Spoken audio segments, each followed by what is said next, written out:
Halo Fitness Mania, selamat datang di Dunia Derai. Kali ini kuliah malming atau malam minggu kita.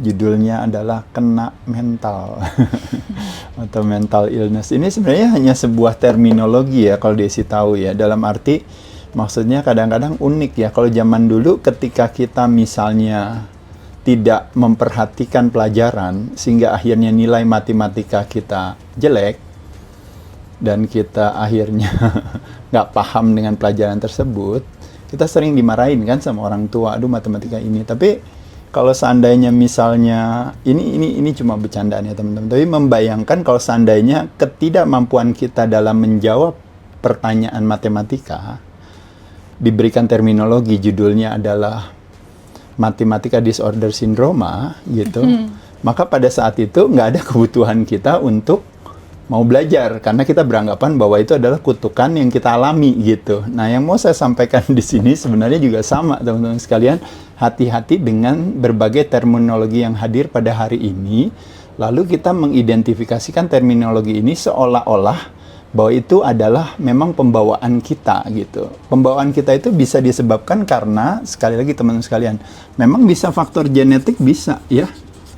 Tapi lebih banyak adalah faktor habitual. Nah, habitual itu bisa 99%. Genetik hanya 1% kalau teman-teman tahu. Nah, habitual itu karena apa? Karena kadang-kadang pola makan, pola gerak, pola perilaku.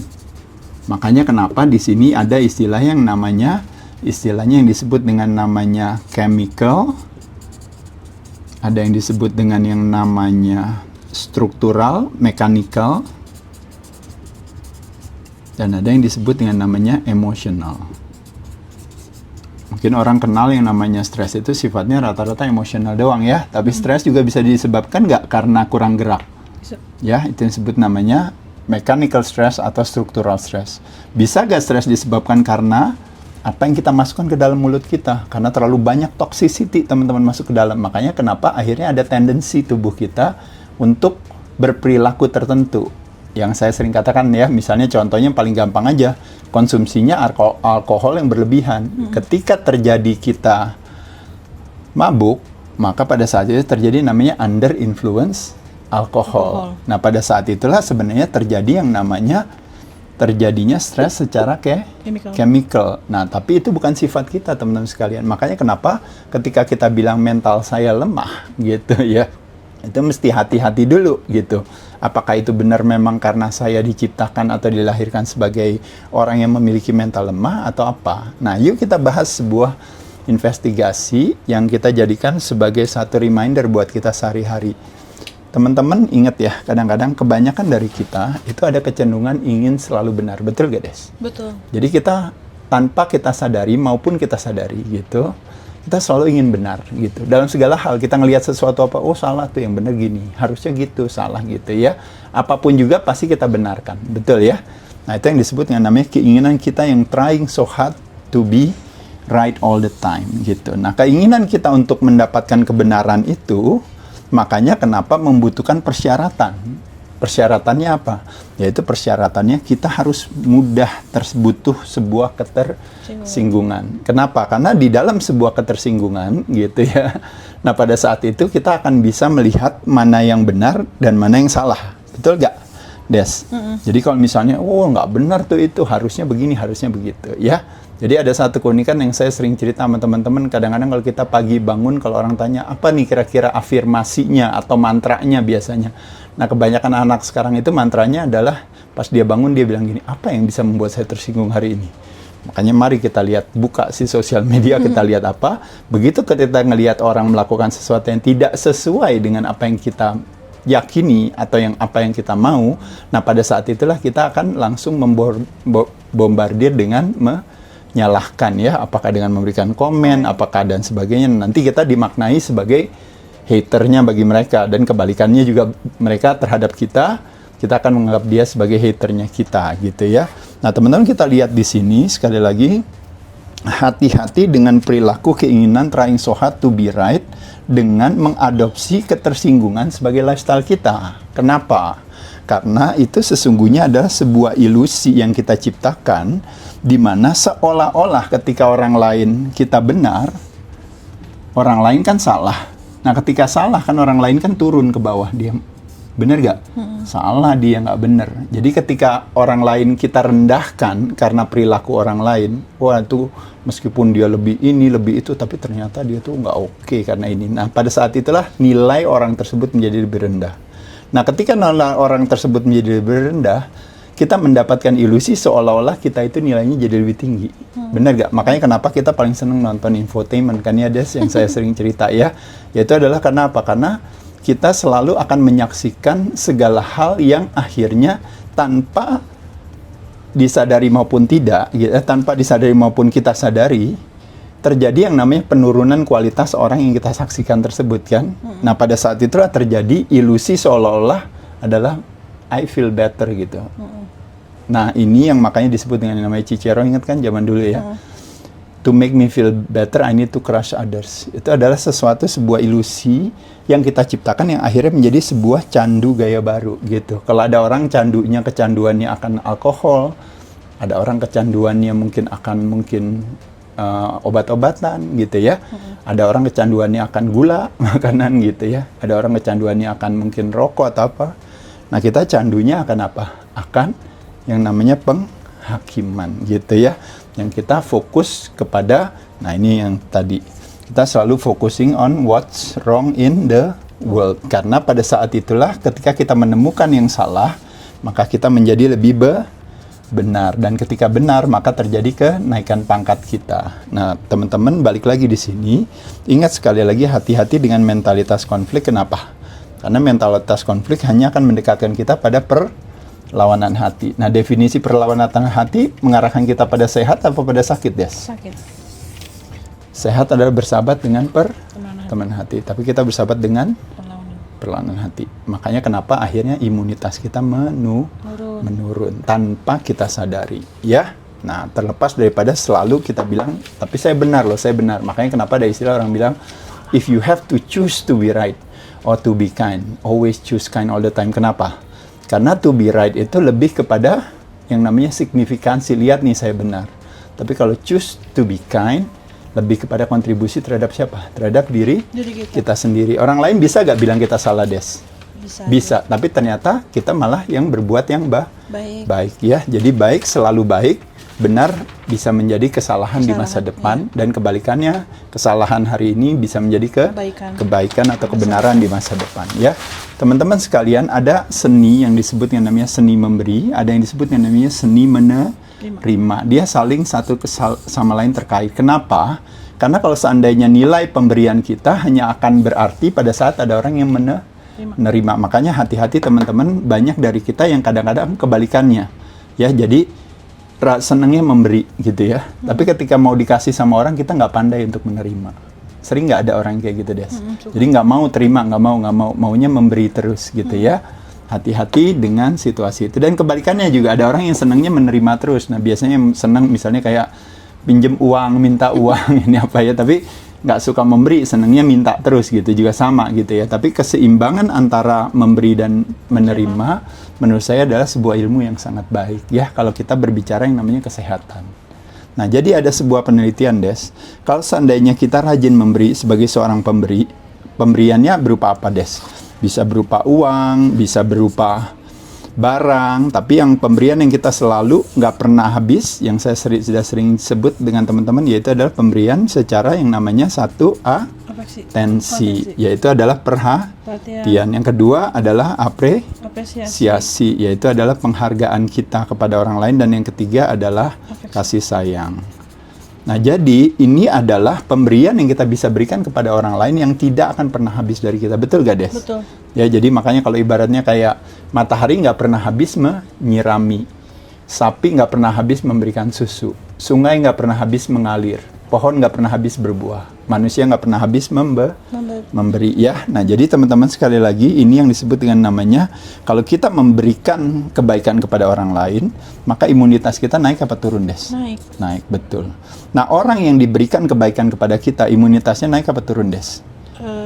Naik juga ternyata. Nah, tapi keunikan daripada penelitian ini adalah ketika orang yang menjadi saksi atau menyaksikan Desi memberikan kebaikan kepada orang lain, imunitasnya naik apa turun kira-kira? Naik. Naik juga. Nah, apa moral dari cerita ini kesimpulannya? Kesimpulannya adalah kalau kita rajin terpapar, menyaksikan kebaikan yang ada di sekitar kita, maka imunitas kita akan meningkat. Tapi uniknya, sekarang pertanyaannya, yaitu ada ironisnya, lebih sering kita menyaksikan kebaikan, apa lebih kita sering menyaksikan orang lain memberikan keburukan kepada orang lain, kita menyaksikan orang lain menerima keburukan dari orang lain, kita yang selalu menyaksikan, imunitasnya naik apa turun? Turun. Jadi kesimpulannya, mewartakan keburukan dengan berjaket kewaspadaan, itu yang sering kita lakukan melalui apa? Grup WA kita, melalui IG kita, melalui TikTok kita, melalui YouTube kita.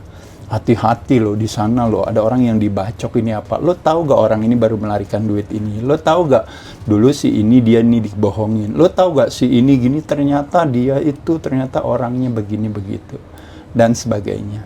Di satu sisi kalau kita melihat itu sebagai sebuah berita dan kita tidak ambil hati, ya udah nggak apa-apa ya sebagai sebuah informasi. Tapi kebanyakan informasi itu biasanya kita ambil ke hati gak Des? Selalu kita ambil ke hati. Makanya pada saat itulah akhirnya pertanyaan saya, kalau seandainya kerjanya tiap hari men-sharing segala keburukan orang terhadap orang lain, maka kita sebagai saksinya imunitasnya naik apa turun? Turun. Nah, tapi di sisi lain kita padahal punya keinginan selalu ingin menyehatkan masyarakat. Tapi yang tidak kita sadari sampai hari ini teman-teman, yang teman-teman lakukan adalah apa? Menyakitkan teman-teman dan masyarakat lain karena kita pikir kita sedang mengkampanyekan kewaspadaan. Jadi hati-hati ya teman-teman di sini. Jadi kalau istilahnya yang namanya budaya tunjuk rame-rame gitu ya. Penghakiman menurut saya bukan budaya yang ideal gitu ya, karena sekali lagi tanpa kita sadari nanti bahkan juga kita pikir kita asik ya menjelekan orang lain dan sebagainya, pada saat itu nanti ada pihak-pihak yang justru malah mengambil kesempatan dalam kesempitan tersebut, terlepas daripada apapun juga. Tapi kembali lagi, sekali lagi teman-teman sekalian, terakhirnya perasaan kita jadi apa, Des?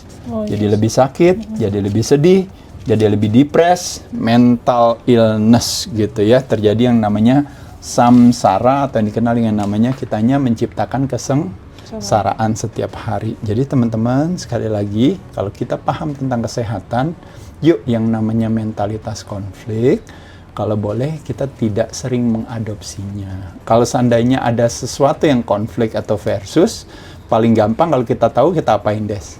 Kita doakan aja ya, dan kita ambil hikmahnya. Iya, lain kali berarti kita ini. Ketimbang daripada kita ikut ngompor-ngomporin, panas-panasin, bukan hanya kita tidak menyehatkan orang lain, tapi yang paling parah adalah tanpa kita sadari kita membuat satu installment untuk apa? Menurunkan kualitas kesehatan kita dengan akhirnya sympathetic nervous system yang menjadi pandu, stress response yang menjadi pandu bagi yang namanya komando center daripada arsitek sistem kekebalan tubuh kita. Fight or flight terus setiap hari teman-teman sekalian. Makanya kenapa akhirnya kalau seandainya kita stres, tubuhnya menjadi tumbuh dan berkembang nggak Des? Enggak. Yang ada tubuhnya kan berproteksi. Dalam tubuh dan berkembang butuh nggak mencerna makanan Des? Butuh. Tapi ketika kita lagi stres, kita lagi biasa sibuk dengan hidup dengan penuh dengan konflik, pertanyaannya biasanya yang terjadi berarti tidak terjadi yang namanya rest and digest. Nah, kalau tidak terjadi rest and digest, berarti kalau digest ini apa nih, Des? Biasanya hubungannya dengan digestive sistem digestive system kita biasanya adalah apa? Biasanya membutuhkan yang disebut namanya acid dan membutuhkan yang disebut namanya enzim. Nah, problemnya adalah ketika tidak punya tingkat keasaman yang cukup, maka kita tidak bisa mengaktifasi enzim. Makanya kenapa terjadi yang namanya breakdown daripada digestive system kita. Sehingga akhirnya terjadi apa?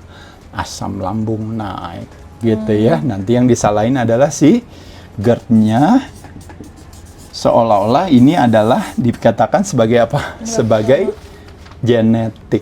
Padahal ini adalah habitual yang kita ciptakan, karena ketika mode di tubuh kita bukannya didominasi oleh parasympathetic nervous system, relax response, malah kita setiap saat 24/7 didominasi oleh yang namanya stress response. Makanya tubuh tidak akan punya kemampuan menciptakan tingkat keasaman. Sehingga makanya kenapa kalau kita berbicara makanan kita, otomatis katupnya jadi terbuka, asam lambungnya jadi naik ke atas, ke esofagus kita. Makanya terakhirnya asam lambung naik menjadi yang populer bagi teman-teman yang mengalami mental illness. Nah, ketika problemnya adalah kita nggak bisa mencerna makanan, imunitas kita naik apa turun, Des?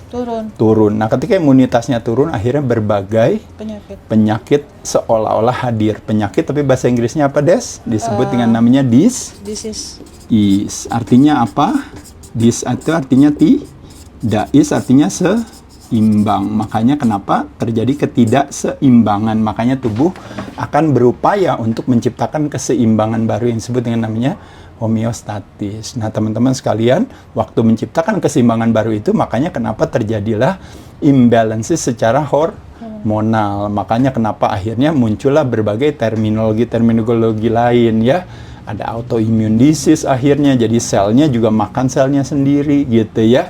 Ada lagi apa lagi yang lainnya, berbagai hal ya. Nah, teman-teman sekalian, termasuk juga permasalahan infertility ya. Wanita PCOS, pria erektil disfungsi, dan sebagainya ya. Termasuk juga permasalahan-permasalahan lain yang menyebabkan terjadinya akhirnya kita berlari kemana? Biasanya kalau stress, Des, larinya ke, paling banyak larinya ke fooding ya. Makanya kalau fooding, akhirnya permasalahannya adalah resistensi insulin. Ada juga yang larinya ke smoking, permasalahannya adalah ke nafasan. Ada yang larinya ke alkohol, permasalahannya adalah ke fatty liver disease. Bisa karena alkohol, bisa karena non-alkohol ya. Dan juga permasalahan lain seperti misalnya drugging bisa menyebabkan banyak hal lainnya ya, apakah medikasi dan sebagainya. Jadi sekali lagi teman-teman sekalian, yuk kita belajar untuk apa? Belajar untuk teman-teman nggak perlu trying so hard to be right, tapi always trying. Sebenarnya nggak perlu trying so hard to be kind juga. Karena basically teman-teman semuanya udah baik adanya ya. Jadi teman-teman jadikan perjalanan informasi ini sebagai sebuah investigasi untuk kita merubah ulah perilaku kita. Saya ucapkan terima kasih teman-teman, semoga bermanfaat. Dadah.